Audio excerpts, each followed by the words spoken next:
રાજકોટ પોલીસના ટ્રાફિક શાખાને અચાનક શું ભૂત ચડ્યું કે રાજકોટની ચારે બાજુ જાણે ટ્રાફિક પોલીસની કિલ્લેબંધી હોય। રાજકોટ શહેરની અંદર શેરી ગલીઓમાં ટ્રાફિકના ટીઆરબી જવાનોના મોટા ફોર્સ સાથે ટોળાઓ ઉભા હોય અને વાહન ચાલકોને કંઈક ને કંઈક બાને એમને દંડ વસૂલાત કરે છે।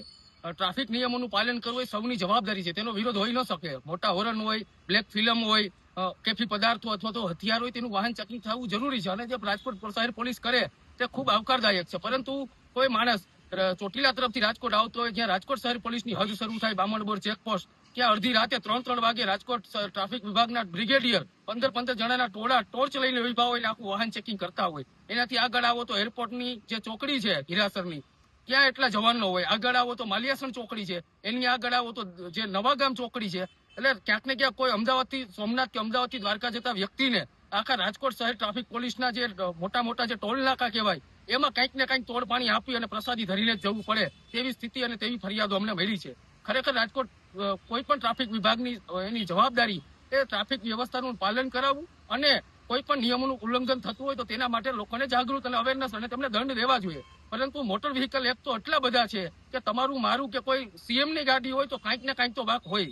ખરેખર રાજકોટમાં 150 ફૂટ રીંગથોડી માંડી અને અનેક જગ્યાઓએ દરરોજ હરોજ ટ્રાફિક થાય, ત્યાં ટીઆરબી જવાનો હોતા નથી ને હોય તો ટેસડા કરતા હોય। પરંતુ જ્યાં કોઈ જરૂરિયાત નથી ત્યાં 15 ટીઆરબી દિવસ રાત આ મેટોડા જાવ તો ત્યાં કટારિયા ચોકડીની આગળ કોરાડ ચોક પાસે, માધાપર ચોકડી પાસે, શહેરની અંદર અડધી રાત્રે કેકેવી હોલ, કોટેજા ચોક, કિસાનપરાએ 15 ટીઆરબી નું શું કામ હોય? ખરેખર રાજકોટની શહેર પોલીસ અને તમામ સ્થાનિક પોલીસ સ્ટેશનો વાહન કોબિંગ અને નાઇટ પેટ્રોલિંગ કરે જ છે અને વાહન ચેકિંગ થવું જોઈએ તે આવકારદાયક છે। પરંતુ આ રીતના નિયમોના ઉલ્લંઘનના નામે આ રીતના સામાન્ય જનતાને કનગળત કરવી કોઈ દિવસ ચલાવી ન લેવાય। આજે અમે રાજકોટના જોઈન્ટ પોલીસ કમિશનર ચેતન્ય માંડલિક સાહેબને મળ્યા છે અને ખૂબ અગત્યપૂર્ણ રજૂઆત કરી છે કે જે નાનો મજૂર છે, જે દરરોજનો 500-700 રૂપિયા કમાય, મિડલ વર્ગ છે, મધ્યમ વર્ગનો પરિવારનો વ્યક્તિ છે, એ રોજના માંડ 500-700 રૂપિયા કમાય એ ટ્રિપલમાં જ આવતો હોય। મજૂર માણસને થોડુંક વ્યક્તિગત બાઇક હોય તો માનવતાની રૂહે નાના મોટા નિયમો ઉલ્લંઘન થતું હોય તો દરરોજ એકને એક દંડ કેટલા દેવાય, એનું આખા પરિવારનું બજેટ ખોરવાઈ જાય। એટલે આવી બાબતોને ધ્યાનમાં રાખવી જોઈએ। ખાસ કરીને સોની બજારમાં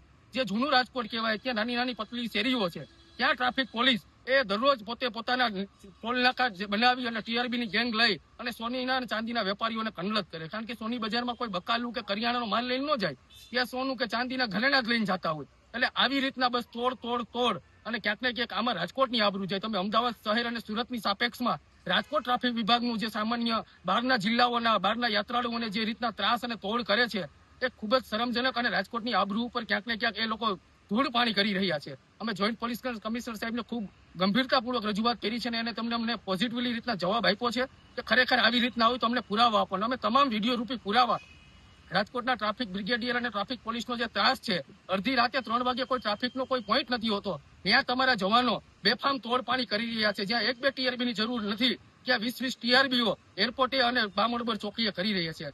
આ બાબતે અમે રજૂઆત કરી છે। રાજકોટના શહેરના અનેક લોકોની અમને રજૂઆતો હતી કે ખરેખર આ મુદ્દે કાંઈ બોલો। ચોકે શેરીએ રાજકોટ ટ્રાફિક પોલીસ જાણે કોઈ આતંકવાદી ભાગી ગયો હોય અને એને પકડવા બેઠા હોય એ રીતના કાંઈક ને કાંઈક નામે અમને દંડ દે છે અને અમારી સાથે બેહુદું વર્તન કરે છે। ઘણા બધા ટીઆરબી જવાનો કરોડો રૂપિયાની પ્રોપર્ટી બનાવી છે। ઘણા બધા ટીઆરબી જવાનો પોતાની નોકરીએ બામણબોર અને એરપોર્ટે પોતાની ફોરવ્હીલો લઈને જાય છે। 10,000 રૂપિયાના પગારમાં પૈસા આવે ક્યાંથી? ક્યાંક ને ક્યાંક સામાન્ય અને રાજકોટના જાગૃત નાગરિકોના દંડી અને આ ટીઆરબીઓ ભ્રષ્ટાચારના રૂપી મોટો તોડ કરી રહ્યા છે। સામાન્ય લોકો સાથે અપમાનજનક અને બેહુદું વર્તન કરી રહ્યા છે।